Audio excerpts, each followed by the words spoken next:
Number 1 coaching centre Harish academy అందిస్తోంది. అన్ని online కోర్సులపై 50% discount offers. 5,000 రూపాయల ఏపీఎస్సీ గ్రూప్ 2 ఫుల్ కోర్స్ ఇప్పుడు 2,500 రూపాయలు మాత్రమే. 6,000 రూపాయల టీఎస్పీఎస్సీ గ్రూప్ 2 ఫుల్ కోర్స్ ఇప్పుడు 3,000 రూపాయలు మాత్రమే. 4,200 రూపాయల Andhra Pradesh SI and constable full course ఇప్పుడు 2,200 రూపాయలు మాత్రమే. 4,999 రూపాయల Telangana SI and constable full course ఇప్పుడు 2,500 రూపాయలు మాత్రమే.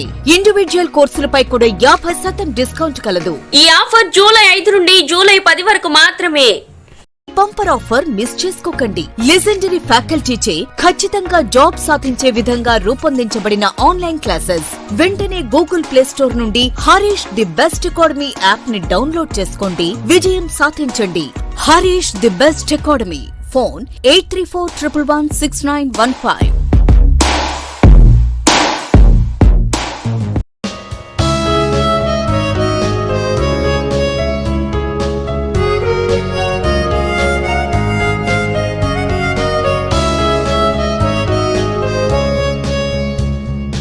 Hi friends, welcome to Harish academy.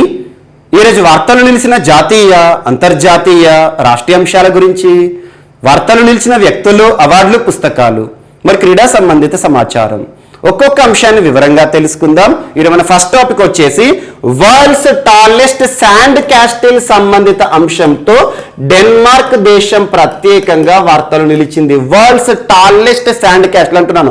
ప్రపంచంలోనే అత్యంత ఎత్తైన ఇసుక నిర్మాణం లేదా ప్రపంచంలోనే అత్యంత ఎత్తైన శాండ్ క్యాస్టిల్ సంబంధిత అంశంతో డెన్మార్క్ దేశం ఈరోజు ఒక ప్రపంచ రికార్డుతో వార్తలు నిలిచింది. ఆ ప్రపంచ రికార్డు ఏంటంటే గిన్నిస్ బుక్ ఆఫ్ వరల్డ్ రికార్డులో చోటు సంపాదించుకున్న శాండ్ క్యాస్టిల్ డెన్మార్క్ దేశంలో నిర్మితమై వార్తలు నిలిచింది. చాలా ఇంపార్టెంట్. ఖచ్చితంగా రానున్న పోటీ పరీక్షలో దీనికి సంబంధించి ఒక ప్రశ్న అడిగే అవకాశం ఉంది. ఇక్కడ చూడండి, శాండ్ క్యాస్టిల్ అంటున్నాను. తెలుగులో అర్థం ఏంటి? శాండ్ అంటే ఏమంటాం మన తెలుగులో? ఇసుక. క్యాస్టిల్ అంటే నిర్మాణం అని గుర్తుంచుకోండి. సో ఇసుకతో నిర్మించబడిన ప్రత్యేకమైన కళారూపం అని గుర్తుంచుకోండి. సో ఇసుకతో నిర్మించబడిన ప్రత్యేక కళారూపము ప్రపంచంలోనే అత్యంత ఎత్తైన ఇసుక కళారూపంగా ఈరోజు వార్తలు నిలిచింది. అది ఎక్కడుంది? డెన్మార్క్ దేశానికి సంబంధించి. ఆ రికార్డ్ ఏంటి? Guinness book of world record అంటున్నాను. Guinness book of world record అంటేనే ఖచ్చితంగా ప్రమాణాలు కూడా గుర్తుంచుకోవాల్సి ఉంటుంది.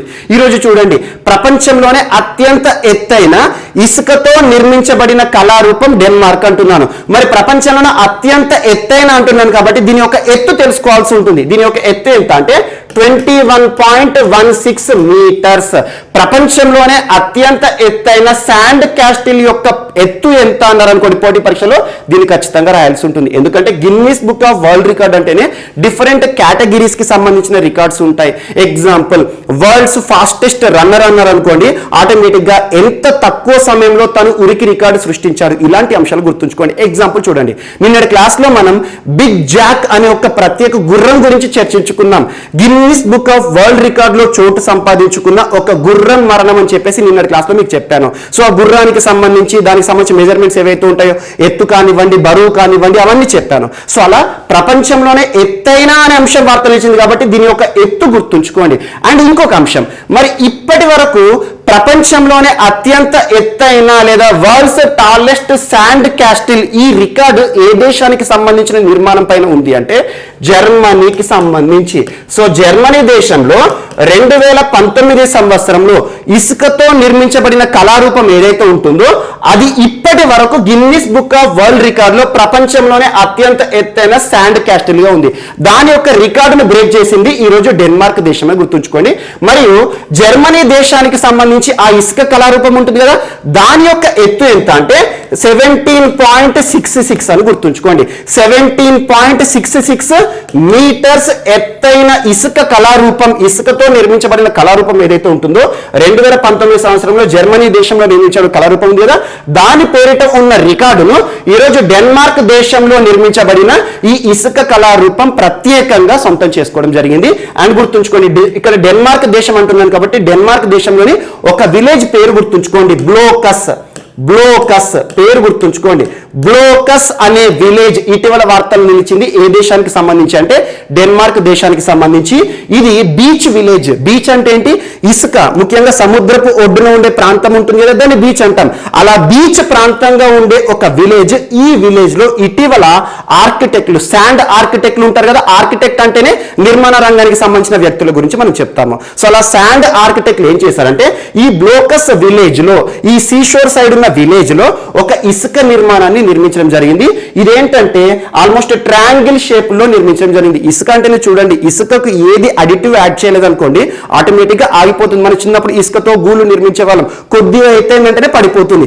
అలాంటిది 21.16 మీటర్స్ నిర్మించడానికి చాలా వరకు మైక్రోస్కోపిక్ గా అబ్జర్వ్ చేయాల్సి ఉంటుంది. సో దీన్ని ట్రయాంగిల్ షేప్ లో నిర్మించారు, ఎందుకంటే కూలిపోకుండా. అండ్ చుట్టూ కూడా ఈ చెక్కలు ఉంటాయి కదా, వుడెన్ బ్లాక్స్ ఉంటాయి కదా, ఆ వుడెన్ బ్లాక్స్ ని బేస్ చేసుకోవడం జరిగింది దీని యొక్క పునాదిగా.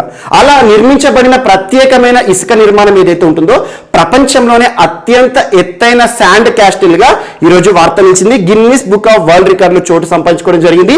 ఈ ఇసుక నిర్మాణాన్ని నిర్మించడానికి ఆల్మోస్ట్ 4860 టన్స్ ఇసుకను వాడుకున్నారు ఆర్కిటెక్ట్లు అని గుర్తుంచుకోండి. 4860 టన్నులు.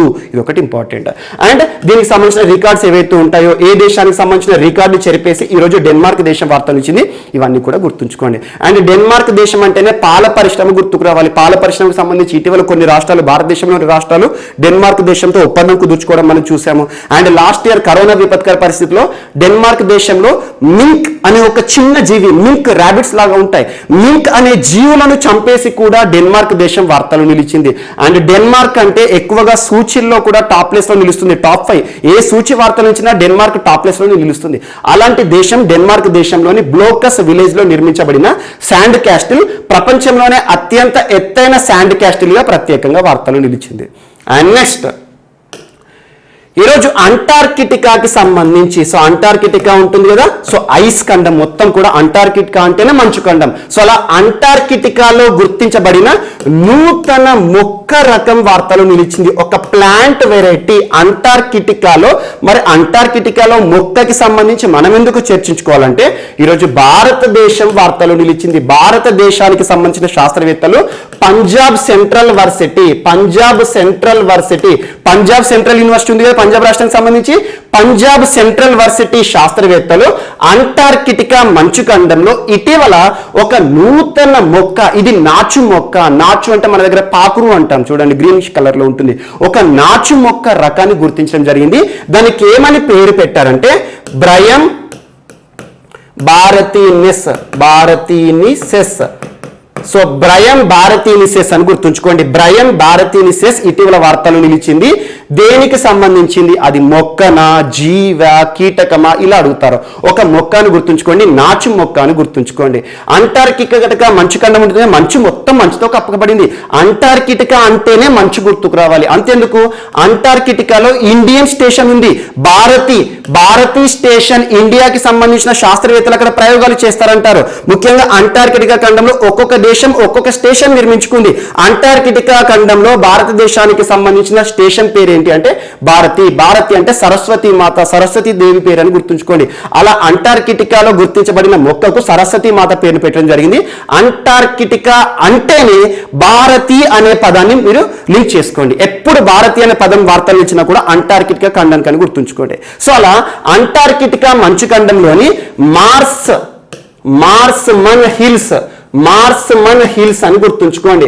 మార్స్మన్ హిల్స్ అంటారు, లేదా కొన్ని పుస్తకాలు ఏవైతే ఉంటాయో జర్నల్స్ లో లార్స్మన్ హిల్స్ అని రాశారు. సో ఈ హిల్స్ పేరు అవసరం లేదు, అంటార్కిటికా గుర్తుంచుకున్నారు కదా, సరిపోతుంది. అక్కడ గుర్తించబడిన ప్రత్యేకమైన మొక్కకి ఏ పేరు పెట్టారు భారతీయ శాస్త్రవేత్తలు? పంజాబ్, ఈ యూనివర్సిటీ పేరు గుర్తుంచుకోండి, పంజాబ్ సెంట్రల్ యూనివర్సిటీ శాస్త్రవేత్తలు బ్రయం భారతీనిసెస్ అని గుర్తుంచుకోండి. ఇది ఏంటంటే ఒక ప్రత్యేకమైన నాచు రకం మొక్క అని గుర్తుంచుకోండి. అండ్ దీనికి సంబంధించి ఫిలిప్స్ బెస్ట్ అనే శాస్త్రవేత్త బృందము అంటార్కిటికా ఖండంలో పర్యటన చేశారు 2016-2017 సంవత్సరం. ఆ ప్రయోగాల్లో భాగంగా ఈ రోజు అధికారికంగా ఒక జర్నల్లో ఈ మొక్కకి సంబంధించిన సమాచారాన్ని ఇవ్వడం జరిగింది. Asia Pacific biodiversity journal. Biodiversity అంటేనే జీవ వైవిధ్యం. ఆసియా పసిఫిక్ జర్నల్ అని గుర్తుంచుకోండి. ఎప్పుడైనా ఒక నూతన మొక్కకి సంబంధించి కానివ్వండి, నూతన జీవికి సంబంధించి అధికారిక సమాచారం మనకు తెలియాలంటే ఏదైనా ప్రపంచవ్యాప్తంగా గుర్తింపు పొందిన జర్నల్స్ ఉంటాయి కదా, ఆ జర్నల్స్ లో వీరి యొక్క పరిశోధన ప్రచురితం అయితేనే, పబ్లిష్ అయితేనే మనం నేర్చుకోవాల్సి ఉంటుంది. సో దీనికి సంబంధించి ఆసియా పసిఫిక్ బయోడైవర్సిటీ జర్నల్లో ఈ శాస్త్రవేత్తల బృందం చేసిన పరిశోధనలన్నీ కూడా ఇవ్వడం జరిగింది. ఇది ఒకటి గుర్తుంచుకోండి. సో ఇక్కడ మనం గుర్తుంచుకోవాల్సింది ఏంటంటే అంటార్కిటికా అని గుర్తుంచుకోండి, భారతి అనే కీవర్డ్ గుర్తుంచుకోండి, బ్రయన్ భారతీయనిసెస్ అని గుర్తుంచుకోండి, ఇది ఒక మొక్క రకం అని గుర్తుంచుకోండి. అట్ ద సేమ్ టైం నాచు మొక్క. సో దీనికి సంబంధించి శాస్త్రవేత్తల బృందం ఏ యూనివర్సిటీకి సంబంధించి అంటే Punjab central varsity. And next ఈరోజు బాలియా వీట్ వార్తలు నిలిచింది. బాలియా వీట్ చాలా ఇంపార్టెంట్. జాగ్రఫికల్ ఇండికేషన్ ట్యాగ్ ఉన్న ప్రత్యేకమైన వీట్ అంటే ఏంటి? గోధుమ రకం వార్తలు నిలిచింది. ఇటీవల వ్యవసాయ ఉత్పత్తుల ఎగుమతి అనే అంశాన్ని ప్రత్యేకంగా మనం చర్చించుకోవడం జరుగుతుంది. ప్రతి సంవత్సరం జూన్, జూలై, ఆగస్టు మాసంలో వ్యవసాయ ఉత్పత్తులకు సంబంధించిన ఎగుమతులు ఎక్కువగా వార్తలు నిలుస్తాయి కరెంట్ అఫైర్స్ సంబంధించి. అందుకే ఇటీవల కాలంలో చాలా అంశాలు మనం ఇవి చూస్తున్నాం. ఈరోజు బాలియా వెరైటీ ఆఫ్ వీట్ అంటున్నాను. బాలియా జిఐ ట్యాగ్ ఉన్న ప్రత్యేకమైన గోధుమ రకం. జిఐ ట్యాగ్ అంటేనే జాగ్రఫికల్ ఇండికేషన్, భౌగోళిక గుర్తింపు. ఒక ప్రాంతం ఆధారంగా పండించే పంట కానివ్వండి, ప్రాంతంలో మాత్రం దొరికే ప్రత్యేక వస్తువులకు కానివ్వండి, జిఐ ట్యాగ్ అనేది ఇవ్వడం జరుగుతుంది. అలాంటి జిఐ ట్యాగ్ 2011 సంవత్సరంలో పొందడం జరిగింది బాలియా వీట్. ఈ బాలియా వీటికి సంబంధించి జిఐ ట్యాగ్ బాలి రీజన్ కి ఇవ్వడం జరిగింది. బాలి రీజన్ అని గుర్తుంచుకోండి. బాలి రీజన్ ఎక్కడ ఉంటుంది అంటే మనకు గుజరాత్ రాష్ట్రం. సో గుజరాత్ రాష్ట్రానికి సంబంధించిన వీట్ వెరైటీ అని గుర్తుంచుకోండి. బాలియా వీట్.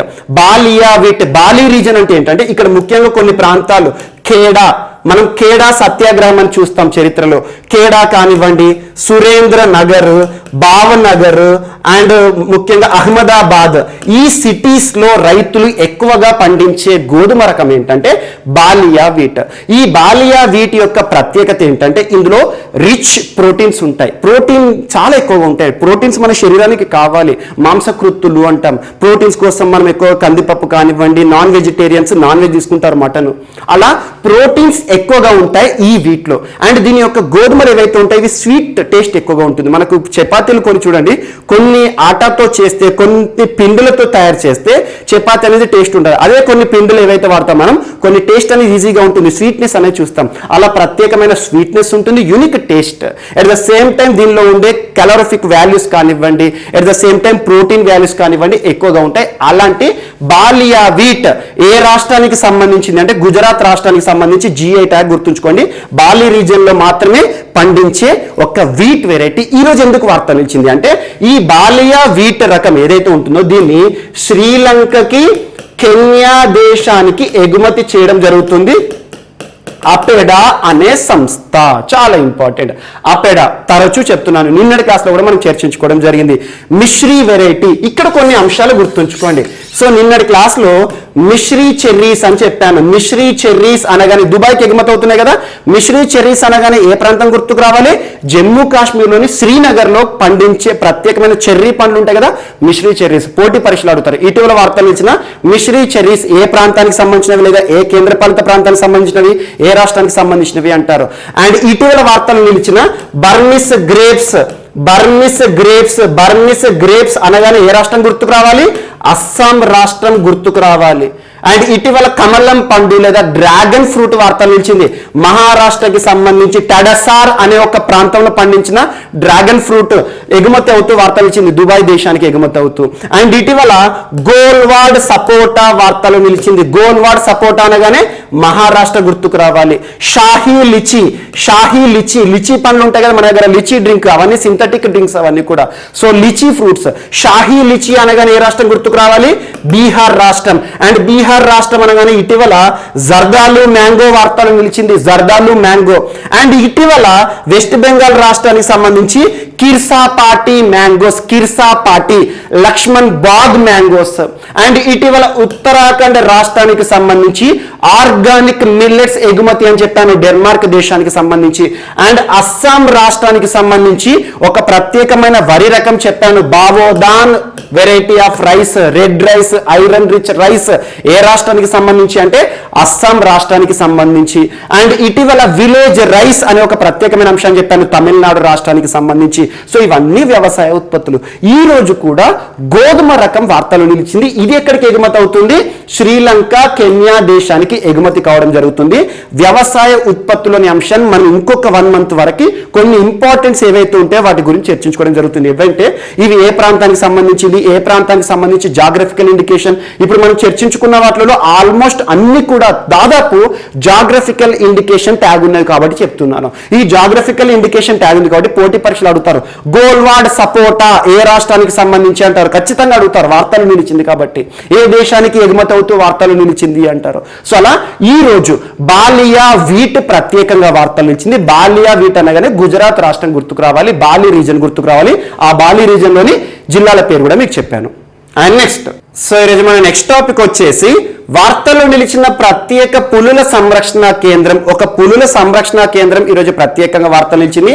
ఆ పులుల సంరక్షణ కేంద్రం పేరు గుర్తుంచుకోండి, చాలా important.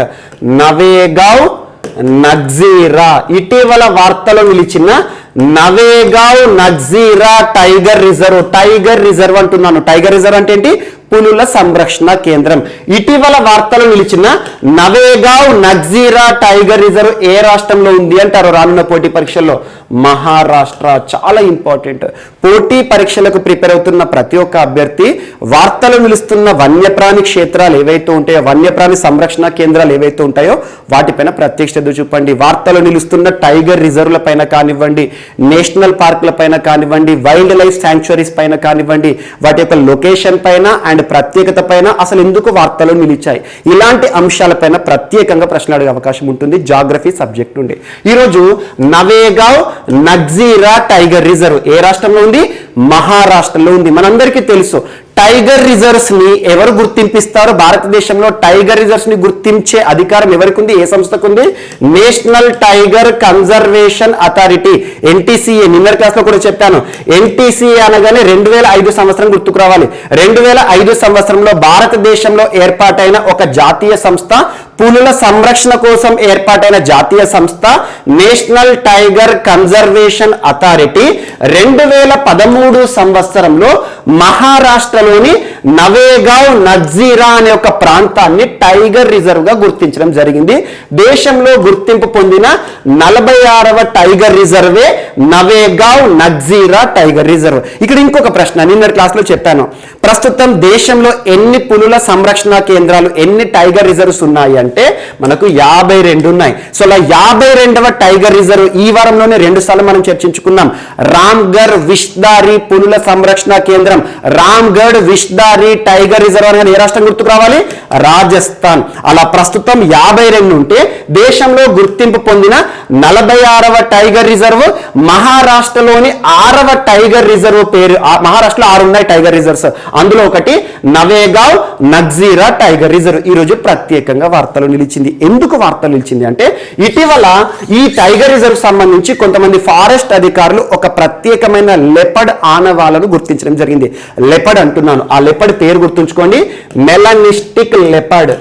Melanistic leopard, melanistic leopard. ఆటోమేటిక్గా ఇక్కడ కీవర్డ్ చూడండి. లెపర్డ్ అంటే మనం చిరుత అంటాం వాడుక భాషలో, తెలుగులో లెపర్డ్, చీతా, ప్యాంథర్ ఏదొచ్చినా కూడా మనం చిరుత అనే తెలుగులో సంభాషిస్తూ ఉంటాము. సో అలా మెలనిస్టిక్ ఇక్కడ ఇంపార్టెంట్. మెలనిన్ పిగ్మెంట్ మనం చిన్నప్పటి నుండి నేర్చుకుంటూనే ఉంటాం. మెలనిన్ బయాలజీలో చాలా ఇంపార్టెంట్. మెలనిన్ పిగ్మెంట్ దేనికి కారణం? మన శరీర రంగుకి కారణం. ఎవరి లోపలైతే మెలనిన్ పిగ్మెంట్ ఎక్కువగా ఉంటుందో, ఎవరి శరీరంలో మెలనిన్ పిగ్మెంట్ ఎక్కువగా ఉంటుందో వారి శరీరం డార్క్ కలర్ లో కనబడుతుంది, నల్లగా కనబడతారు. నల్లగా ఉన్నారంటారు కదా, మెలనిన్ పిగ్మెంట్ ఎక్కువగా ఉంటే బ్లాక్ కలర్ లో ఉంటుంది. అలా మెలనిన్ పిగ్మెంట్ తక్కువగా ఉందనుకోండి ఆటోమేటిక్ గా వ్యక్తి తెలుపు రంగులో ఉంటారు. ఇక్కడ ఏమంటున్నాను? మెలనిస్టిక్ లెపర్డ్ అంటున్నాను. అంటే ఆటోమేటిక్ గా ఈ లెపర్డ్ ఏదైతే ఉంటుందో ఈ పులిలో ఈ మెలనిన్ పిగ్మెంట్ అనేది హై కాన్సన్ట్రేషన్ లో ఉంటుంది. ఆటోమేటిక్ గా హై కాన్సన్ట్రేషన్ ఉంది కాబట్టి ఈ పులి మొత్తం బాడీ మొత్తం బ్లాకిష్ కలర్ లో ఉంటుంది, లేదా బాడీలో హాఫ్ కలర్ అన్న బ్లాక్ కలర్ లో ఉంటుంది అన్నట్టు. అలా మెలనిస్టిక్ లెపర్డ్ లేదా నల్ల చిరుత అని గుర్తుంచుకోండి. దీన్ని బ్లాక్ ప్యాంథర్ అని కూడా అనొచ్చు. Black panther. బ్లాక్ ప్యాంథర్స్ ని ఎక్కువగా ఏ దేశాల్లో చూడొచ్చు అంటే China, Nepal, Myanmar and Sri Lanka, ఇండియాలో సౌత్ ఇండియా మరియు అండమాన్ నికోబార్ ప్రాంతాల్లో అప్పుడప్పుడు కనబడతాయి. అలాంటి ప్రత్యేకమైన బ్లాక్ లెపర్డ్ ఆనవాలను ఇటీవల ఏ టైగర్ రిజర్వ్ లో గుర్తించడం జరిగింది అంటే ఈరోజు వార్తలు ఇచ్చిన నవేగావ్ నగ్జీరా టైగర్ రిజర్వ్. చాలా ఇంపార్టెంట్, గుర్తుంచుకోండి. ఇక్కడ ఇంకొక అంశం, ఎలాగో ఈ టైగర్ రిజర్వ్ వార్తలు ఇచ్చింది కదా, ఈ టైగర్ రిజర్వ్ సంబంధించి కొన్ని ప్రత్యేకతలు చూద్దాం. నవేగావ్ నగ్జీరా టైగర్ రిజర్వ్ మహారాష్ట్రలో ఉంది కదా, ఈ టైగర్ రిజర్వ్ ఏ టైగర్ రిజర్వ్స్ ని కనెక్ట్ చేస్తుంది అంటే ఇక్కడ గుర్తుంచుకోండి, మధ్యప్రదేశ్ రాష్ట్రంలో ఉన్న ఒక ప్రత్యేకమైన టైగర్ రిజర్వ్. అదేంటంటే కన్హా పెంచ్ టైగర్ రిజర్వ్ ఏ రాష్ట్రంలో ఉంది అంటారు, మధ్యప్రదేశ్ రాష్ట్రంలో ఉంది. దాన్ని కనెక్ట్ చేస్తుంది ఒకవైపున.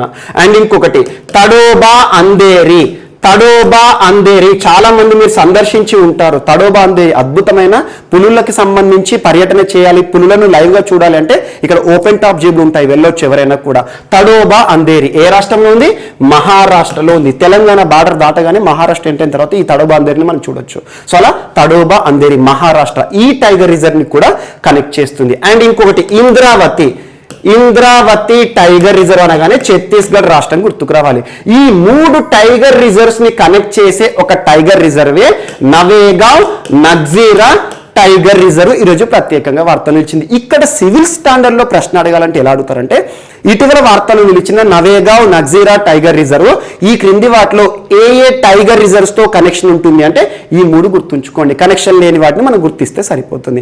అండ్ మనందరికీ తెలుసు మహారాష్ట్రలో టైగర్ రిజర్వ్స్ 6 ఉన్నాయి. అందులో ఎక్కువగా వార్తలు ఇచ్చేది అంటే Melghat tiger reserve, Bor tiger reserve, Sahyadri tiger reserve, Tadoba Andhari tiger reserve and ఈ రోజు వార్తలు ఇచ్చిన నవేగావ్ నగ్జీరా టైగర్ రిజర్వ్. ఎప్పుడైనా గుర్తుంచుకోండి, భారతదేశంలోని 52 టైగర్ రిజర్వ్ ఉన్నాయి కదా, ఆ 52 టైగర్ రిజర్వ్స్ ఏవైతే వార్తలు నిలుస్తాయో వాటిపైన ప్రత్యక్ష శ్రద్ధ చూపండి. అండ్ ఇటీవల వన్యప్రాణి సంరక్షణ కేంద్రాలు తరచు వార్తలు నిలుస్తున్నాయి.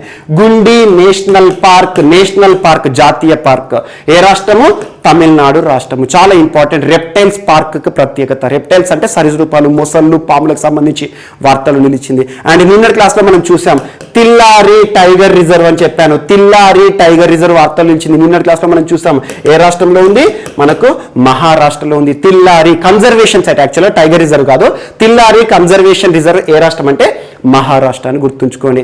అండ్ ఇటీవల వార్తలు నిలిచిన వాల్మీకి టైగర్ రిజర్వ్ ఏ రాష్ట్రం అనగానే బీహార్ రాష్ట్రం. అలా వార్తలు నిలుస్తున్న ప్రాంతాలు, వన్యప్రాణి సంరక్షణ కేంద్రాలపైన ప్రత్యేక శ్రద్ధ చూపండి. అండ్ నెక్స్ట్, భారతదేశంలోనే మొట్టమొదటి మంచు చిరుతల సంరక్షణ కేంద్రం అంటే ఉత్తరాఖండ్ రాష్ట్రం. అలా ప్రత్యేకంగా లింక్ చేస్తూ చదవండి, ఈజీగా ఉంటుంది. అండ్ నెక్స్ట్, ఈరోజు ఓఈసిడి వార్తలు నిలిచింది. Organisation for economic cooperation and development. Organisation for economic cooperation and development. So ఇది అంతర్జాతీయ సంస్థ వార్తలు నిలిచింది అంటే ప్రత్యేకంగా హెడ్ క్వార్టర్స్ గురించి చూడాలి. దీని యొక్క హెడ్ క్వార్టర్ ఎక్కడ అంటే ప్యారిస్ కేంద్రంగా పనిచేస్తుంది. ప్యారిస్ అంటే ఫ్రాన్స్ దేశంలో ఉందని గుర్తుంచుకోండి. ఆల్మోస్ట్ 37 మెంబర్ నేషన్స్ ఉన్నాయి. మెంబర్ కంట్రీస్ ఎన్ని అంటే 37 అని గుర్తుంచుకోండి. ఈ రోజు ఆర్గనైజేషన్ ఫర్ ఎకనామిక్ కోఆపరేషన్, ఇక్కడ చూడండి ఒక సంస్థ వార్తలు ఇచ్చిందంటే ఈచ్ అండ్ ఎవ్రీ వర్డ్ మనం అర్థం చేసుకుంటే ఉద్దేశం అర్థమవుతుంది.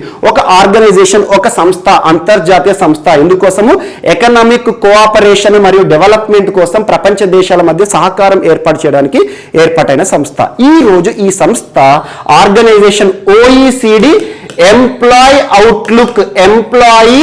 అవుట్లుక్ 2021 ని విడుదల చేసింది. అంటే 2021 సంవత్సరానికి సంబంధించి ఉపాధి అవకాశాలు ఏ రకంగా ఉన్నాయి, అసలు ఉపాధి అవకాశాల పైన, నిరుద్యోగ సమస్యలకు సంబంధించి COVID-19 ప్రభావం ఎలా ఉంది అని చెప్పేసి ఈ నివేదికలో చెప్పింది ఓఈసిడి. ఈ నివేదికలో ఓఈసిడి ఏం చెప్తుంది అంటే, ఈ COVID-19 విపత్కర పరిస్థితిలో ప్రపంచమంతా అంధకారంలోకి పోయింది కదా, ఆల్మోస్ట్ 1.5 year. అంటే మనకు 2019 డిసెంబర్లో చైనాలో పరిచయం అయిన తర్వాత ఇక ప్రపంచంలో మెల్లమెల్లగా విస్తరిస్తూ వచ్చింది COVID-19. అలా COVID-19 ఆరంభమైన తర్వాత, ప్రపంచంలో COVID-19 ప్రభావం ప్రారంభమైన తర్వాత డెవలప్డ్ నేషన్స్, అభివృద్ధి చెందిన దేశాలు ఉంటాయి కదా, పెద్ద పెద్ద దేశాలు, అమెరికా లాంటి దేశాలు, అలా అభివృద్ధి చెందిన దేశాల్లో ఆల్మోస్ట్ 22 మిలియన్ పీపుల్ ఉద్యోగ అవకాశాలను కోల్పోయారట. ఉన్న ఉద్యోగాలు పోయినాయంట, అసలు ఉద్యోగ అవకాశాలు లేవంట. అంటే 22 మిలియన్ జాబ్ లాసెస్ చూడడం జరిగింది కోవిడ్-19 విపత్కర పరిస్థితిలో. ఎక్కడ? కేవలం డెవలప్డ్ నేషన్స్, మనకు అభివృద్ధి చెందిన దేశాల వర్గీకరణ ఉంటుంది కదా, ఆ దేశాల్లో 22 మిలియన్ల ప్రజలు ఉద్యోగ అవకాశాలను కోల్పోయారు. అండ్ ప్రపంచం అంతా చూస్తే ఆల్మోస్ట్ 114 మిలియన్ పీపుల్ ఉద్యోగ అవకాశాలకు దూరం అయ్యారు. ఉన్న ఉద్యోగం పోయింది, ఉద్యోగం చేద్దామంటే ఇప్పుడు అసలు అక్కడ పరిస్థితులు కూడా లేవని చెప్పేసి కోవిడ్-19 ప్రభావము ఉద్యోగ అవకాశాలపైన, నిరుద్యోగానికి సంబంధించి ఏ రకమైన ప్రభావాన్ని చూపించిందని చెప్పేసి ఒక నివేదికను విడుదల చేసింది ఈరోజు OECD సంస్థ అని గుర్తుంచుకోండి, సరిపోతుంది. సో అలా ఈ ఎంప్లాయీ అవుట్లుక్ లో ప్రపంచంలో డెవలప్డ్ నేషన్స్ లో ఎంతమంది నిరుద్యోగులుగా మారారంటే ఈ కరోనా విపత్కర పరిస్థితిలో 22 మిలియన్ పీపుల్. అదే ప్రపంచం మొత్తం తీసుకుంటే 114 మిలియన్ అని గుర్తుంచుకోండి. అండ్ నెక్స్ట్, ఈరోజు దేశ రాజధాని ఢిల్లీ వార్తలు నిలిచింది. అండ్ ఇటీవల ఢిల్లీ తరచూ ఎక్కువగా ఏ అంశాలతో వార్తలు నిలుస్తుంది?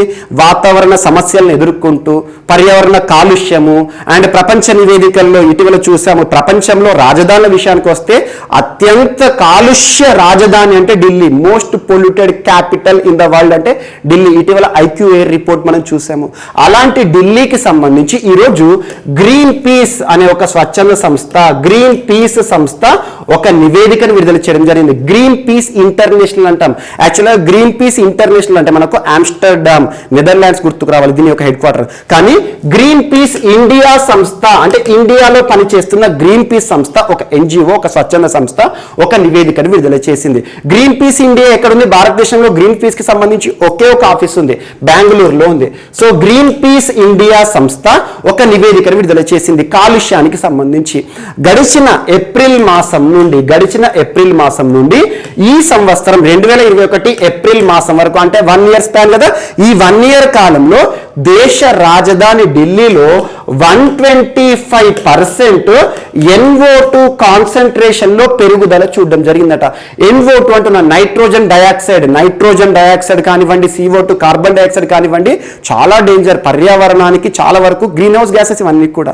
సో అలా NO2 కాన్సన్ట్రేషన్ అత్యధికంగా ఢిల్లీలో చూడడం జరిగింది గడిచిన సంవత్సరంలో.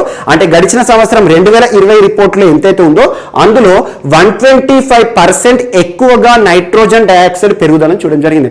నైట్రోజన్ డయాక్సైడ్ ఎలా ఉద్గారం జరుగుతుంది, ఎక్కడి నుండి వస్తుంది ఎమిషన్స్ అంటే ముఖ్యంగా ఇండస్ట్రీస్ కానివ్వండి, ఇండస్ట్రీస్ ఉంటాయి కదా, ఢిల్లీ అంటేనే దేశ రాజధాని అంటేనే పెద్ద పెద్ద పరిశ్రమలు ఉంటాయి. అలా ఇండస్ట్రియల్ ఎఫిలియన్స్ పెరగడం ద్వారా ఈ నైట్రోజన్ డయాక్సైడ్ కాన్సన్ట్రేషన్ అనేది వాతావరణం పెరిగింది. మరి కాన్సన్ట్రేషన్ పెరిగితే ఏమవుతుంది? ఆటోమేటిక్గా మనిషి గాలిని పీల్చినప్పుడు అనారోగ్య సమస్యల బారిన పడతారు, లంగ్స్ ఎఫెక్ట్ అవుతాయి, శ్వాస ఇబ్బంది కానివ్వండి, సో అలా శ్వాసకోశ వ్యాధుల విషయం కానివ్వండి మనం చూస్తూ ఉంటాం.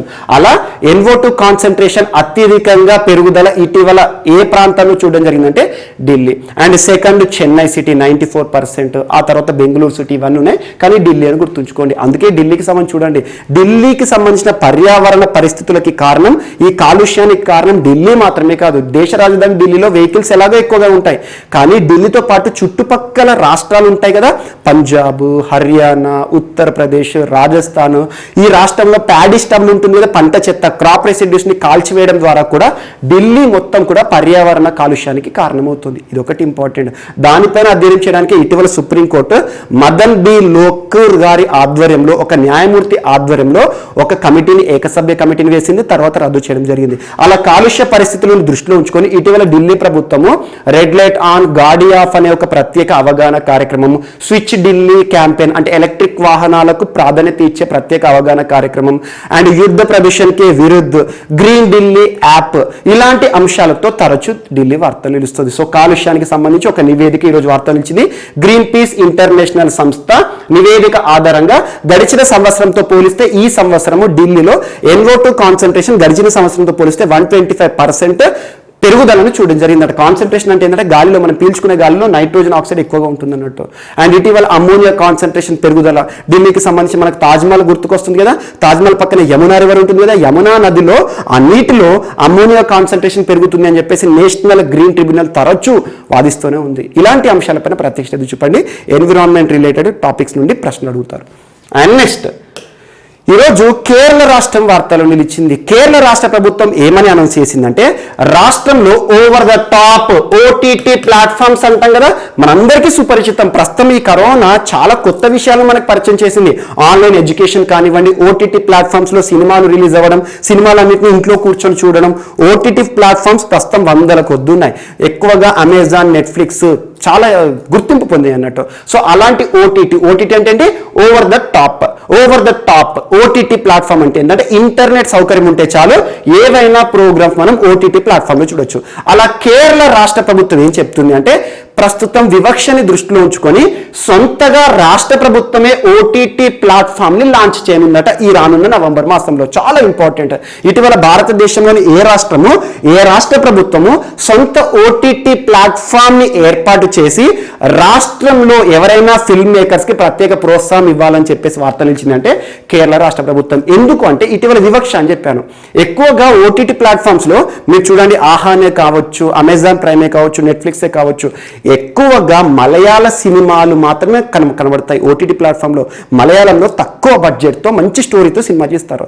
అందులో కూడా బిగ్ స్టార్స్ మమ్ముట్టి కానివ్వండి, మోహన్ లాల్ కానివ్వండి, ఇలాంటి వారి సినిమాలకు ఎక్కువగా ఆదరణ ఉంటుంది.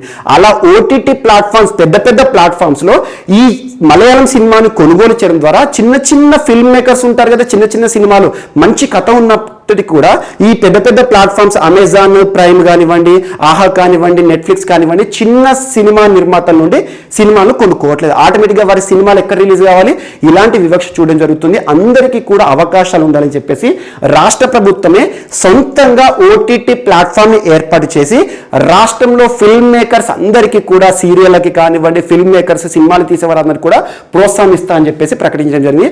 ఇలాంటి ప్రకటన దేశంలోనే మొదటిసారి అనుకోవచ్చు. ఎందుకంటే ఒక రాష్ట్ర ప్రభుత్వం ఆధ్వర్యంలో ఓటీటీ ప్లాట్ఫామ్ ఏర్పాటు అనేది మామూలు విషయం కాదు. ఇది ఒకటి ఇంపార్టెంట్. అండ్ ఇటీవల ఇలాంటి అంశాలు ఆన్లైన్కి సంబంధించి తరచు మనకు కేరళ చూస్తున్నాం.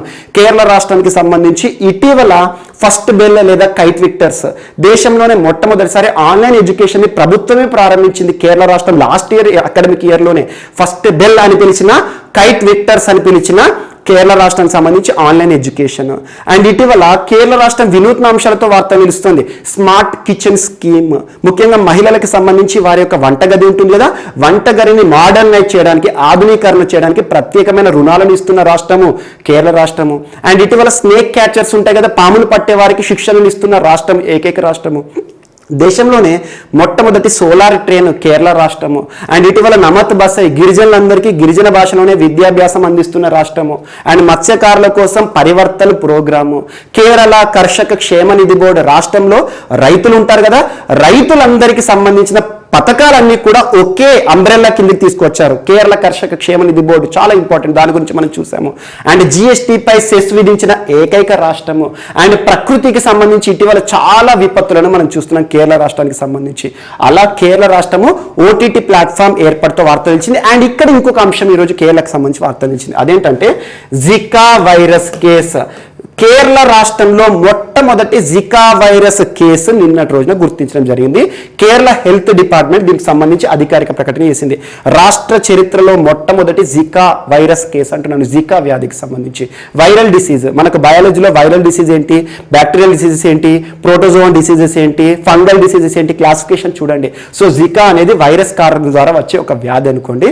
సో ముఖ్యంగా దోమల ద్వారా వ్యాప్తి చెందుతుంది. అడిస్ ఈజిప్టి, అడిస్ AEDIS, అడిస్ ఈజిప్టి చాలా ఇంపార్టెంట్. ఈజిప్ట్ కాదు, అడిస్ ఈజిప్టి. చాలా మంది ఈజిప్ట్ అనుకుంటారు, కానీ ఈజిప్ట్ కాదు, అడిస్ ఈజిప్టి లేదా ఎగిప్టి అనొచ్చు.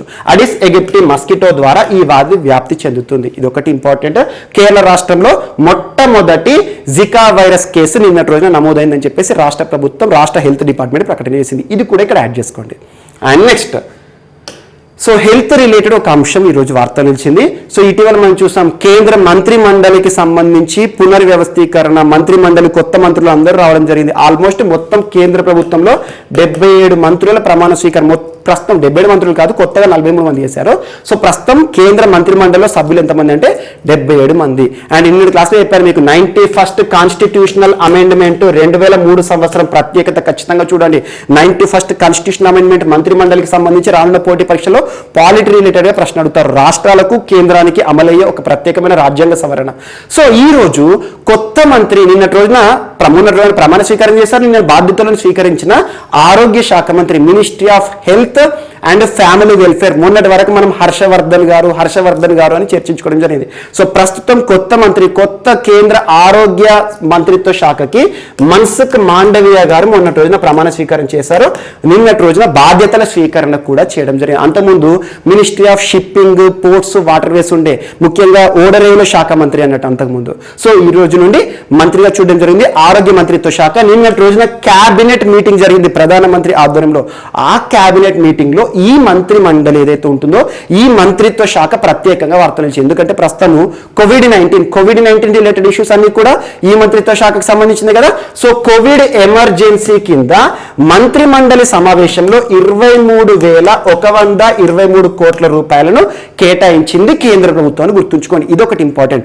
మొన్న జరిగిన మంత్రి మండలి సమావేశంలో ఈ ప్రత్యేకమైన నిధులను ఖర్చు చేయబోతున్నారు. అండ్ దేశవ్యాప్తంగా 736 జిల్లాల్లో ప్రతి జిల్లాకు ఒక పిల్లల సంక్షేమం కోసము ప్రత్యేకంగా చైల్డ్ కేర్ సెంటర్ ని ఏర్పాటు చేయబోతోంది కేంద్ర ప్రభుత్వం. చైల్డ్ కేర్ సెంటర్ అంటే ఏంటి?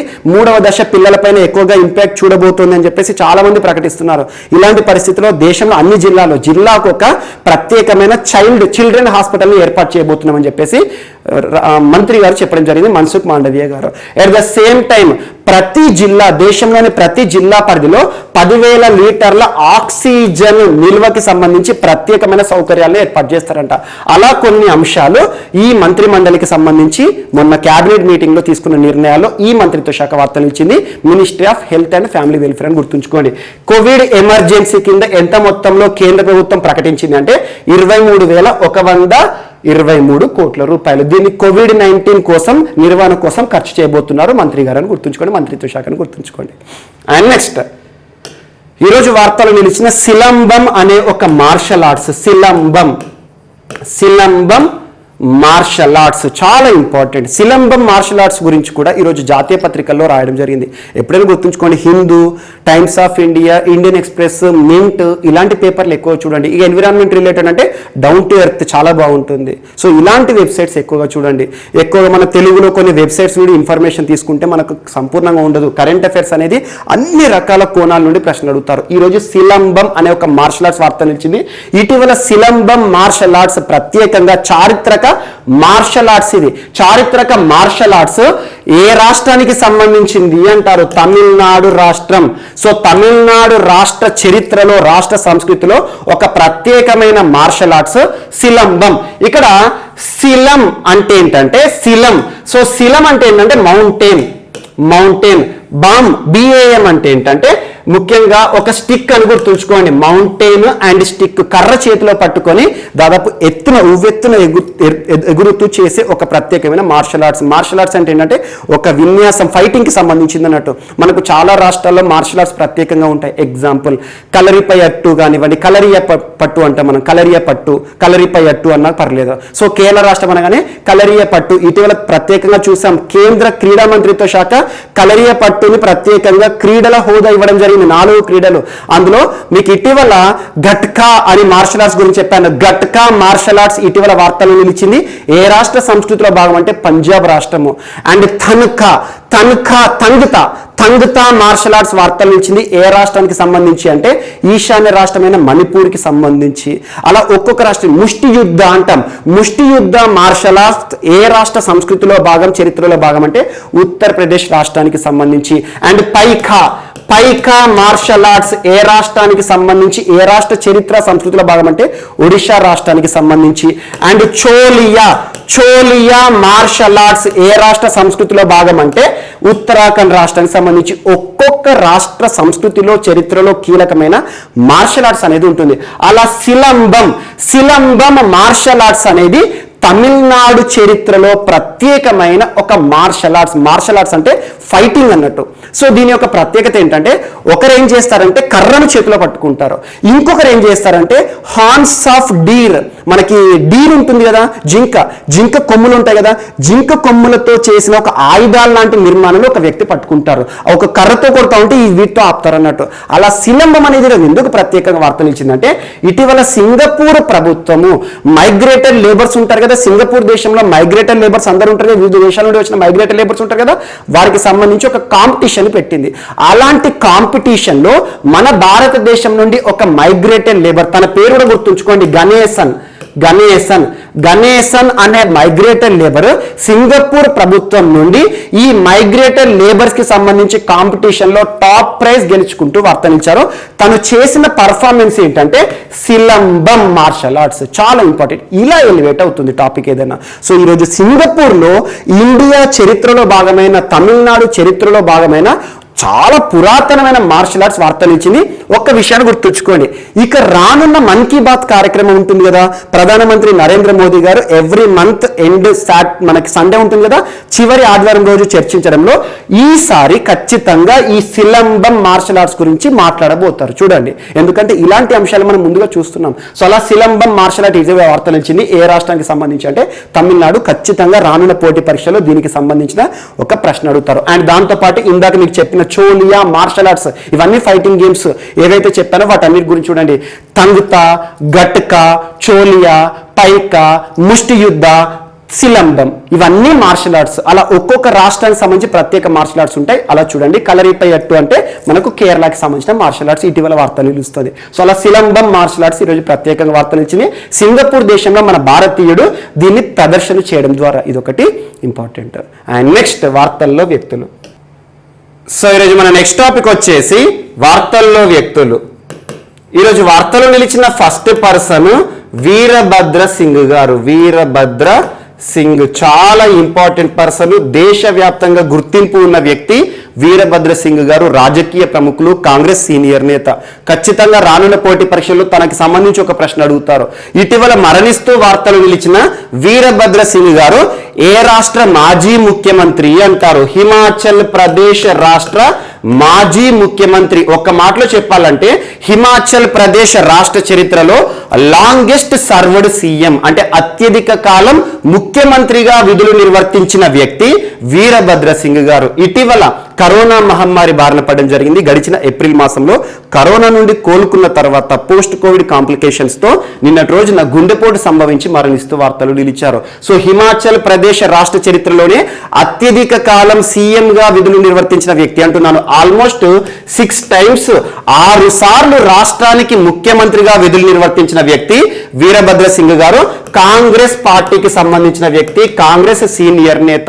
దాదాపు 5 సార్లు లోక్సభ ఎంపీగా గెలుపొందిన వ్యక్తి, లోక్సభ ఎంపీగాను మరియు రాష్ట్రంలో ఎమ్మెల్యేగా దాదాపు 9 సార్లు ఎమ్మెల్యేగా గెలుపొందిన వ్యక్తి. రాష్ట్ర చరిత్రలో 6 సార్లు ముఖ్యమంత్రిగా విధులు నిర్వర్తించిన రాజకీయ ప్రముఖులు వీరభద్ర సింగ్ గారు అని గుర్తుంచుకోండి. ఖచ్చితంగా తనకు సంబంధించి ఒక ప్రశ్న అడుగుతారు. అండ్ కేంద్రంలో కూడా గుర్తింపు పొందిన వ్యక్తి, కేంద్ర ప్రభుత్వంలో కూడా విధులు నిర్వర్తించారు. కేంద్ర మంత్రిగా, కేంద్ర మంత్రిత్వ శాఖకి సంబంధించి పర్యాటక మంత్రిగా కానివ్వండి, ఇండస్ట్రీస్ పరిశ్రమల శాఖ మంత్రిగా కానివ్వండి, పౌర విమానయాన శాఖకి మంత్రిగా విధులు నిర్వర్తించిన వ్యక్తి. హిమాచల్ ప్రదేశ్ రాష్ట్రానికి సంబంధించిన రాజకీయ ప్రముఖులు, కాంగ్రెస్ సీనియర్ నేత వీరభద్ర సింగ్ గారు గుండెపోటుతో నిన్నటి రోజున మరణిస్తూ వార్తలు నిలిచారు. అండ్ నెక్స్ట్ ఈరోజు విద్యా బాలన్ గారు వార్తలు నిలిచారు. విద్యా బాలన్ అంటేనే ఏ రంగానికి సంబంధించిన వ్యక్తి? సో సినిమా రంగానికి సంబంధించి బాలీవుడ్ లో గుర్తింపు పొందిన ఒక నటి, ఒక హీరోయిన్. సో విద్యా బాలన్ గారి పేరు మీద Indian army, so Indian army ఈరోజు విద్యా బాలన్ బాలీవుడ్ నటికి ఒక గుర్తింపు ఇవ్వడం జరిగింది. ముఖ్యంగా ఇండియన్ ఆర్మీకి సంబంధించి ఒక ఫైరింగ్ రేంజ్ కి విద్యా బాలన్ పేరుని నామకరణం చేసింది ఇండియన్ ఆర్మీ, భారత సైన్యం అని గుర్తుంచుకోండి. ఈ ఫైరింగ్ రేంజ్ ఎక్కడ ఉంది అంటే గుల్మార్గ్ ప్రాంతంలో ఉంది. గుల్మార్గ్ చాలా ఇంపార్టెంట్, గుర్తుంచుకోండి. సో గుల్మార్గ్ లోని ఫైరింగ్ రేంజ్ కి, ముఖ్యంగా గుల్మార్గ్ అంటేనే మనకు లైన్ ఆఫ్ కంట్రోల్ ఆ ప్రాంతంలో ఉంటుంది, సరిహద్దు ప్రాంతం వద్ద ఇండియన్ ఆర్మీకి సంబంధించి ఒక శిబిరం. ఆ శిబిరంలో ఫైరింగ్ రేంజ్ కి విద్యా బాలన్ గారి పేరుని నామకరణం చేసింది ఇండియన్ ఆర్మీ. ఎందుకు మరి బాలీవుడ్ నటి విద్యా బాలన్ గారి పేరును ఈ ఫైరింగ్ రేంజ్ కి నామకరణం చేసింది ఇండియన్ ఆర్మీ అంటే ఒక విషయాన్ని గుర్తుంచుకోండి. లాస్ట్ ఇయర్ వింటర్ ఫెస్టివల్ ఏదైతే ఉంటుందో ఇండియన్ ఆర్మీకి సంబంధించి గుల్మార్గ్ వేదికగా జరిగిన వింటర్ ఫెస్టివల్లో తను పార్టిసిపేట్ చేయడం జరిగింది తన భర్తతో పాటు. సో అలా ఇండియన్ ఆర్మీకి సహకారం అందించడం, ఆటోమేటిక్ గా గుల్మార్గ్ లో జరిగిన వింటర్ ఫెస్టివల్లో ఒక హీరోయిన్ పార్టిసిపేట్ చేసిందంటే ఆటోమేటిక్ గా దేశవ్యాప్తంగా ఒక చర్చ అనేది జరుగుతుంది. ఎందుకంటే మన దేశంలో సినిమా రంగానికి ఉన్న ప్రాముఖ్యత అలా ఉంటుంది. సో అలా సినిమా రంగం కోఆపరేషన్ విషయంలో ఇండియన్ ఆర్మీకి ఇచ్చిందని చెప్పేసి విద్యా బాలన్ గారు లాస్ట్ ఇయర్ ఏదైతే ఫెస్టివల్ ఉంటుందో గుల్మార్గ్ వింటర్ ఫెస్టివల్ ఇండియన్ ఆర్మీకి సంబంధించి అందులో పార్టిసిపేట్ చేయడం జరిగింది కదా. ఆ పార్టిసిపేషన్ కి గుర్తింపుగా ఇండియన్ ఆర్మీ ఒక ఫైరింగ్ రేంజ్, ఇండియన్ ఆర్మీ పరిధిలోని ఒక ఫైరింగ్ అంటే ఏంటి, షూట్ చేసే ఒక కేంద్రం అన్నట్టు, అంటే షూటింగ్ శిక్షణ ఇచ్చే కేంద్రం. ఫైరింగ్ రేంజ్ ఎక్కడ ఉంది? గుల్మార్గ్ ప్రాంతం వద్ద ఫైరింగ్ రేంజ్ కి తన పేరుతో నామకరణం చేసి తనను సత్కరించడం జరిగింది ఇండియన్ ఆర్మీ అని గుర్తుంచుకోండి. అండ్ నెక్స్ట్ ఈరోజు ఇండియన్ ఆర్మీకి సంబంధించి గుల్మార్గ్ ఇంకొక విషయంతో వార్తలు నిలిచింది. గుల్మార్గ్ ఎవరికి సంబంధించి అంటే ఒక ప్రముఖ వ్యక్తి, ఒక వీర వ్యక్తి. యాక్చువల్లీ ఏంటంటే ఇండియన్ ఆర్మీకి సంబంధించి గుర్జిందర్ సింగ్ పేరు గుర్తుంచుకోండి, గుర్జిందర్ సింగ్ సూరి పేరు గుర్తుంచుకోండి. గుర్జిందర్ సింగ్ అని గుర్తుంచుకున్నా పర్లేదు. యాక్చువల్గా ఇండియన్ ఆర్మీకి సంబంధించిన వ్యక్తి, ఇండియన్ ఆర్మీలో సేవలు అందించిన వ్యక్తి. తనకి సంబంధించి ఒక విషయాన్ని గుర్తుంచుకోండి, ఆపరేషన్ బిర్సా ముండా, ఆపరేషన్ బిర్సా ముండా అంటున్నాను. ఆపరేషన్ బిర్సా ముండా అనగానే మనకు ఒక ఇయర్ గుర్తుకు రావాలి, నవంబర్ 1999. ఆపరేషన్ బిర్సా ముండాలో అమరులైన ఇండియన్ ఆర్మీ అధికారి గుర్జిందర్ సింగ్ గారు అండ్ మహావీర్ చక్ర పురస్కార గ్రహీత. మహావీర్ చక్ర పురస్కార గ్రహీత అంటేనే ప్రముఖులు అన్నట్టు. ముఖ్యంగా యుద్ధ భూమిలో వీరమరణం పొందిన ఒక ఇండియన్ ఆర్మీ అధికారి గుర్జిందర్ సింగ్ గారు ఎవరైతే ఉంటారో, గుర్జిందర్ సింగ్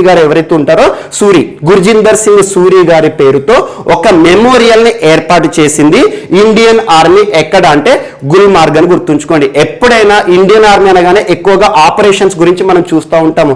ఇటీవల చాలా చెప్పాను, ఆపరేషన్ క్యాక్టస్ అని చెప్పేసి ఒక పుస్తకం విషయంలో చెప్పాను. ఆపరేషన్ క్యాక్టస్ అనగానే మాల్దీవ్స్ దేశం గుర్తుకు రావాలి 1988కి సంబంధించి. అండ్ ఆపరేషన్ కుక్రూ వార్తలు నిలిచింది. ముఖ్యంగా యుఎన్ పీస్ కీపర్స్ సంబంధించి ఒక పుస్తకాన్ని మనం చర్చించుకోవడం జరిగింది, ఆపరేషన్ కుక్రూ అని చెప్పేసి. అలా ఆపరేషన్ కి సంబంధించి ఇటీవల తరచూ ఏదో ఒక అంశాన్ని చూస్తున్నాం. ఆపరేషన్ బిర్సా ముండాలో ఈ ఆపరేషన్ లో వీరమరణం పొందిన గుర్జిందర్ సింగ్ సూరి గారు మహావీర్ చక్ర పురస్కార గ్రహీత. తన పేరిట ఒక మెమోరియల్ ని ఇండియన్ ఆర్మీ ఎక్కడ ఏర్పాటు చేసింది అంటే గుల్మార్గ్ అని గుర్తుంచుకోండి. ఈ రోజు గుల్మార్గ్ రెండు అంశాలతో వార్త నిలిచింది. ఒకటి విద్యా బాలన్ గారికి సంబంధించి ఫైరింగ్ రేంజ్, అండ్ అదే గుల్మార్గ్ ఇంకొకటి ఏంటి, గుర్జిందర్ సింగ్ సూరి గారికి సంబంధించి వార్తలు నిలిచింది. అండ్ నెక్స్ట్ ఈరోజు పునీత్ దాల్మియా గారు వార్తలు నిలిచారు. పునీత్ దాల్మియా పేరు గుర్తుంచుకోండి. పునీత్ దాల్మియా కమిటీ వార్తలు నిలిచింది. దేనికి సంబంధించిన కమిటీ అంటే ఇటీవల డిపిఐఐటి, డిపిఐఐటి సంస్థ కూడా తరచూ వార్తలు నిలుస్తుంది. Department for promotion of industry and internal trade. Industries పరిశ్రమలకు సంబంధించి అండ్ అంతర్గత వాణిజ్యం ఉంటుంది కదా with in country. So internal trade కి సంబంధించి ఒక సంస్థ ఏ మంత్రిత్వ శాఖ పరిధిలో పనిచేస్తుంది అంటే మినిస్ట్రీ ఆఫ్ కామర్స్ పరిధిలో పనిచేసే డిపిఐఐటి ఒక కమిటీని నియామకం చేస్తూ ఈరోజు వార్తలు ఇచ్చింది. ఆ కమిటీ ఏంటంటే పునీత్ దాల్మియా కమిటీ అని గుర్తుంచుకోండి. తన ఆధ్వర్యంలో 25 మంది సభ్యులతో కూడిన కమిటీ వార్తలు నిలిచింది. ఈ కమిటీ పేరేంటంటే development council for cement industry, DCCI అని గుర్తుంచుకోండి. Development council for cement industry. Automatic ఏంటి, సిమెంట్ ఇండస్ట్రీకి సంబంధించి ముఖ్యంగా వేస్టేజ్ ని ఏ రకంగా మనం నిర్మూలించాలి. వేస్టేజ్ అంటే ఏంటంటే సిమెంట్ పరిశ్రమలో చాలా వేస్టేజ్ వృధా కావడం చూస్తాం. అలాంటి వేస్టేజ్ సమస్యల పైన అధ్యయనం చేయడం కానివ్వండి, సిమెంట్ ప్రొడక్టివిటీ, సిమెంట్ ఉత్పత్తి ఏదైతే ఉంటుందో ఆ ఉత్పత్తిని పెంచడానికి ఎలాంటి విధి విధానాలను పాటించాలి, అలా సిమెంట్ ఇండస్ట్రీకి సంబంధించి సంబంధించి ఏ రకమైన మార్గదర్శకాలు ఇవ్వాలని చెప్పేసి ఒక కమిటీని వేసింది. సో ప్రభుత్వానికి సంబంధించిన సంస్థ, కేంద్ర ప్రభుత్వ సంస్థ డిపిఐఐటి చాలా ఇంపార్టెంట్. ఇటీవల కొన్ని ర్యాంకింగ్లు విడుదల చేస్తూ కూడా వార్తలు ఇచ్చింది. మినిస్ట్రీ ఆఫ్ కామర్స్ పరిధిలో పనిచేస్తుంది. ఎప్పుడైనా గుర్తుంచుకోండి, ట్రేడ్ అనే పదం వార్తలు నిలిచింది అంటే మినిస్ట్రీ ఆఫ్ కామర్స్. ప్రస్తుతం పీయూష్ గోయల్ గారు కన్సర్న్ మినిస్టర్ గా ఉన్నారు. సో ట్రేడ్ కి సంబంధించి మరియు పరిశ్రమకి సంబంధించి, సిమెంట్ పరిశ్రమకి సంబంధించి డిపిఐఐటి సంస్థ ఈరోజు డిసిసిఐ అనే ఒక కమిటీని నియమిస్తూ వార్తలు నిలిచింది.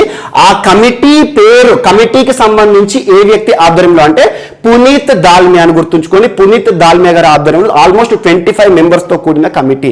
దేనిపైన అధ్యయనం చేయడానికి? భారతదేశంలో సిమెంట్ పరిశ్రమకి సంబంధించి సిమెంట్ ఉత్పత్తిని పెంచడానికి ఏ రకమైన విధానాలను పాటించాలి, సిమెంట్ వృధా కావడాన్ని ఏ రకంగా అరికట్టాలి, ఇలాంటి అంశాలపైన అధ్యయనం చేస్తుందని గుర్తుంచుకోండి.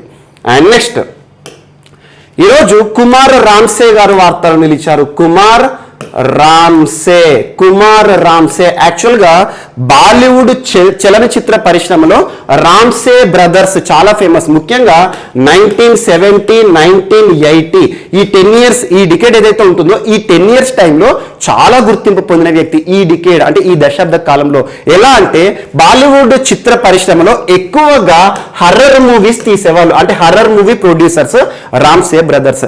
అలాంటి రామ్సే బ్రదర్ లో పెద్దవాడు కుమార్ రామ్సే అని గుర్తుంచుకోండి. మనం మొన్నటి క్లాస్లోనే చూసాము దిలీప్ కుమార్ గారు మరణించారని చెప్పేసి. సో దిలీప్ కుమార్ అంటేనే మనకు బాలీవుడ్ దిగ్గజ నటుడు, హీరో. అలాంటి దిలీప్ కుమార్ గారి మరణాన్ని మనం మర్చిపోకముందే బాలీవుడ్ మరొక ప్రముఖుని కోల్పోయింది, ఒక దిగ్గజ నిర్మాతను కోల్పోయింది. ఆ నిర్మాత పేరేంటి? కుమార్ రామ్సే. చాలా సినిమాలు తీశారు, హర్రర్ కి సంబంధించిన సినిమాలు ఎక్కువగా. పురాణ మందిర్ కానివ్వండి, కోజా కానివ్వండి, చాలా సినిమాలను తీశాడు. అలా సూపర్ హిట్ హర్రర్ మూవీస్ ని నిర్మించిన ప్రొడ్యూసర్, కొన్ని సినిమాల్లో అతిథి పాత్రలో కూడా నటించిన వ్యక్తి కుమార్ రామ్సే గారు మరణిస్తూ వార్తలు ఇచ్చారు. పోటీ పరీక్షల్లో నేరుగా అడుగుతారు. ఏమని అడుగుతారంటే ఇటీవల మరణిస్తూ వార్తలు ఇచ్చిన కుమార్ రామ్సే గారు ఏ రంగానికి సంబంధించిన వ్యక్తి అంటే చలనచిత్ర పరిశ్రమ, ఫిల్మ్ ఇండస్ట్రీ అని గుర్తుంచుకోండి. బాలీవుడ్ దిగ్గజ నిర్మాత, సినిమాలను నిర్మించడంలో తను గుర్తింపు పొందారు. రామ్సే బ్రదర్స్ లో ఒకడైన కుమార్ రామ్సే అని గుర్తుంచుకోండి. అండ్ నెక్స్ట్, కాంచన్ ఉర్గు శాండీ వార్తలు నిలిచారు. కాంచన్ పేరు గుర్తుంచుకోండి, కాంచన్ ఉర్గు శాండీ పేరు గుర్తుంచుకోండి. కాంచన్ అని గుర్తుంచుకున్నా పర్లేదు. ప్రపంచంలోనే మొట్టమొదటిసారి ఒక ఎక్స్పెడిషన్ ని కంప్లీట్ చేస్తూ వార్తలు నిలిచింది. వరల్డ్స్ ఫస్ట్, ఇది గుర్తుంచుకోండి, world's first solo motor cycle expedition. Motor cycle expedition అంటే ఏంటంటే మోటార్ సైకిల్ తో కొంత దూరం ప్రయాణించడం, కొంత దూరం కాదు సుదూరం ప్రయాణించడం. ఆల్మోస్ట్ తను కంప్లీట్ చేసిన ఎక్స్పెడిషన్, తను చేసిన యాత్ర ఏంటంటే 3187 కిలోమీటర్లు సోలోగా. ఇక్కడ సోలో అంటున్నాను, సోలో అంటే సింగిల్ పర్సన్ అన్నట్టు. మన సినిమాలో కూడా చూస్తాం, సోలో సాంగ్ అంటాం. సోలో అనే పదం కనిపించింది అంటే సింగిల్ పర్సన్ అన్నట్టు. ఒక సింగిల్ పర్సన్ గా ప్రపంచంలో గుర్తింపు పొంది వార్తలు ఇచ్చారు. ప్రపంచంలోనే మొట్టమొదటిసారి మోటార్ సైకిల్ ఎక్స్పెడిషన్ ని కంప్లీట్ చేస్తూ వార్తలు నిలిచిన మహిళ ఎవరు? భారతీయ మహిళ అంటే కాంచన్ ఉర్గు శాండీ అని గుర్తుంచుకొని తను దాదాపు 3187 కిలోమీటర్ల దూరాన్ని బైక్ పైన ప్రయాణం చేయడం జరిగింది. ఆల్మోస్ట్ 25 డేస్ 8 పాసెస్ ని క్రాస్ చేసింది. 8 పాసెస్. పాస్ అంటే ఏంటి? ముఖ్యంగా హిమాలయ ప్రాంతాలు ఉంటాయి కదా, హిమాలయ నది, ముఖ్యంగా హిమాలయ పర్వతం ఉంటుంది కదా, హిమాలయ నది కానివ్వండి, హిమాలయకు సంబంధించి గంగా నది, ఇండస్ నది మనం చూస్తూ ఉంటాం కదా. ముఖ్యంగా హిమాలయ పర్వత ప్రాంతం అనగానే కొన్ని పాసెస్ ఉంటాయి. పాస్ అంటే ఏంటంటే ఒక ప్రాంతాన్ని వేరే ప్రాంతాన్ని కలపడానికి కొండకి మధ్య ఉండే ఒక సందు లాంటి నిర్మాణం అన్నట్టు. అలాంటి పాసెస్ ఆల్మోస్ట్ హిమాలయ పర్వతాలు ఏవైతే ఉంటాయో, హిమాలయన్ మౌంటైన్స్ ఏవైతే ఉంటాయో, హిమాలయ మౌంటైన్స్ లో ఉన్న 8 పాసెస్ ని క్రాస్ చేసింది 25 రోజుల పాటు. ఆల్మోస్ట్ 3187 కిలోమీటర్స్ తను సోలోగా బైక్ రైడ్ చేస్తూ ఒక మోటార్ సైక్లిస్ట్ అని గుర్తుంచుకోండి. ఇక్కడ నుండి ప్రారంభించారు తన యాత్ర అంటే ఢిల్లీ. సో ఢిల్లీ నుండి మనాలి నుండి లే నుండి ఉల్మింగ్లా అండ్ నెక్స్ట్ ఢిల్లీకి చేరుకోవడం జరిగింది. ఇది రౌండ్ ట్రిప్. సో ఢిల్లీలో ప్రారంభమయ్యారు, మనాలికి చేరుకోవడం జరిగింది. మనాలి అంటే హిమాచల్ ప్రదేశ్. ఆ తర్వాత లడక్ లే ప్రాంతానికి, ఆ తర్వాత లడక్లోని ఉల్మింగ్లా పాస్, ఆ నెక్స్ట్ మళ్ళీ ఢిల్లీకి రావడం జరిగింది. టోటల్ ఒక ఎక్స్పిడిషన్, ఒక రౌండ్ సర్కిల్ అని గుర్తుంచుకోండి. ఈ యాత్ర ఆల్మోస్ట్ 3187 కిలోమీటర్స్ ఎప్పుడు ప్రారంభమైంది అంటే జూన్ 11వ తేదీన ప్రారంభమైంది. ఇక్కడ ఇంపార్టెంట్ ఈవెంట్ ఏంటంటే జూన్ 11వ తేదీన భారత రక్షణ శాఖ మంత్రి ఎవరు ప్రస్తుతం కూడా రాజ్నాథ్ సింగ్ గారు ఈ ఎక్స్పిడిషన్ ని ప్రారంభించారు. So world's first solo motor cyclist expedition complete చేస్తూ ఈరోజు కంచన్ ఉర్గుశాండి గారు వార్తలు నిలిచారు. సో తనకి సంబంధించి ఒక మోటార్ సైక్లిస్ట్ అని గుర్తుంచుకోండి. పోటీ పరీక్షలు ఎలా అడుగుతారంటే ఇటీవల వార్తలు నిలిచిన కంచన్ గారి ప్రత్యేకత ఏంటంటే world's first solo motorcyclist లేదా world's first solo motorcycle expedition ని కంప్లీట్ చేసిన మహిళ అని గుర్తుంచుకోండి. భారతీయ మహిళ. ఆల్మోస్ట్ 8 passes ని క్రాస్ చేశారు. హిమాలయ మౌంటైన్స్ లో ఉండే 8 passes ఏవైతే ఉంటే ఆ passes ని క్రాస్ చేసేసి ఈ ఎక్స్పిడిషన్ ని కంప్లీట్ చేసిన మొట్టమొదటి పర్సన్ గా వార్తలు ఇచ్చారు. ఈ ఎక్స్పిడిషన్ ఎప్పుడు ప్రారంభమైందంటే జూన్ 11న ప్రారంభం కావడం జరిగింది. రాజ్నాథ్ సింగ్ గారు ప్రారంభించారు ప్రతిష్టాత్మకంగా. సో నిన్నటి రోజున కంప్లీట్ చేయడం జరిగింది. ఈ రోజు వార్తలు నిలిచారు. అండ్ నెక్స్ట్ ఈరోజు స్టీఫెన్ లాఫ్మన్ వార్తలు నిలిచారు. మరొకసారి స్టీఫెన్ లాఫ్మన్ చాలా ఇంపార్టెంట్. స్టీఫెన్ లాఫ్మన్ గారు ఇటీవల తరచూ వార్తలు నిలుస్తున్నారు. Almost this is the third time we're discussing about him. అంటే ఏంటంటే తన గురించి 3వసారి మనం చర్చించుకోవడం జరుగుతుంది. ఇటీవల తరచూ వార్తలు నిలిచిన స్టీఫెన్ లాఫ్మన్ గారు ఏ దేశ ప్రధాని అంటారు? సో స్వీడన్ దేశ ప్రధాని, స్వీడిష్ ప్రైమ్ మినిస్టర్. ఇటీవల మనం చూసాం స్వీడన్ దేశంలోని పార్లమెంట్ లో అవిశ్వాస తీర్మానాన్ని ప్రతిపక్షాలు ప్రవేశపెట్టాయి. అవిశ్వాస తీర్మానం అంటేనే ప్రతిపక్షాలు ఎవరికి వ్యతిరేకంగా ప్రవేశపెడతాయి? ప్రభుత్వానికి వ్యతిరేకంగా ప్రవేశపెడతాయి. సో అలా స్వీడన్ పార్లమెంట్ లో అవిశ్వాస తీర్మానం నెగ్గింది కాబట్టి తను రాజీనామా చేయడం జరిగింది. ఆ అంశాన్ని మనం చూసాం. స్వీడన్ పార్లమెంట్ లో 349 మంది సభ్యులు, అందులో ఆల్మోస్ట్ మోర్ దాన్ 189 మెంబర్స్ అవిశ్వాస తీర్మానానికి మద్దతు ఇవ్వడం జరిగింది. ఆటోమేటిక్ గా అవిశ్వాస తీర్మానం నెగ్గింది అంటే ప్రభుత్వం ప్రధాని రాజీనామా చేయాల్సిందే ఏ దేశంలో అయినా కూడా. అదే విశ్వాస తీర్మానం నెగ్గింది అంటే ప్రభుత్వం కొనసాగుతుంది, ప్రధాని కొనసాగుతారు. అంటే సభలో విశ్వాసం ఉంది అన్నట్టు. విశ్వాస తీర్మానం ప్రభుత్వం ప్రవేశపెట్టేది, అవిశ్వాస తీర్మానం ఏమో ప్రతిపక్షాలు ప్రవేశపెట్టాయి. అవిశ్వాస తీర్మానం కనుక సభలో మెజారిటీ పొందింది అనుకోండి ఆటోమేటిక్ గా ప్రధాని రాజీనామా చేయాల్సిందే, సభ యొక్క విశ్వాసం కోల్పోయాడు అన్నట్టు. అలా ఇటీవల రాజీనామా చేసిన స్టీఫెన్ లాఫ్మన్ గారు నిన్నటి రోజున మరొకసారి తిరిగి ప్రధానిగా ఎన్నిక కావడం జరిగింది. సో స్వీడన్ దేశానికి మరొకసారి ప్రధానిగా ప్రమాణ స్వీకారం చేస్తూ వార్తలు ఇచ్చారు. ఎలా ప్రధానిగా గెలుపొందారంటే యాక్చువల్ గా స్వీడన్ పార్లమెంట్ ఉంటుంది కదా, పార్లమెంట్ లోని సభ్యులు ఎవరైతే ఉంటారో వారిలో దాదాపు 175% మద్దతు ఇస్తున్నట్టుగా స్టీఫెన్ లాఫ్మన్ గారికి మద్దతు ఇస్తున్నట్టుగా ఒక పత్రాన్ని ఇచ్చేసి ఆ దేశ అధ్యక్షునికి ఇవ్వడం జరిగింది. ఆటోమేటిక్ గా సభలో ఎక్కువ మంది మద్దతు పొందారు కాబట్టి మరొకసారి దేశ ప్రధానిగా నిన్నటి రోజున వార్తలు ఇచ్చారు స్టీఫెన్ లాఫ్మన్ అని గుర్తుంచుకోండి. ఇటీవల తరచూ వార్తలు నిలిచిన స్టీఫెన్ లాఫ్మన్ గారు ఏ దేశానికి ప్రధాని అంటారు? సో చాలా ఇంపార్టెంట్, స్వీడన్ దేశ ప్రధాని అని గుర్తుంచుకోండి. సో ఇవి ఈరోజు వార్తలో నిలిచిన అంశాలు. మిస్లేనియస్ అంశాలు మనం మిగిలిపోతే మాత్రం రేపటి క్లాస్లో యాడ్ చేసుకుని నేర్చుకుందాం. రేపు కలుద్దాం. Thank you.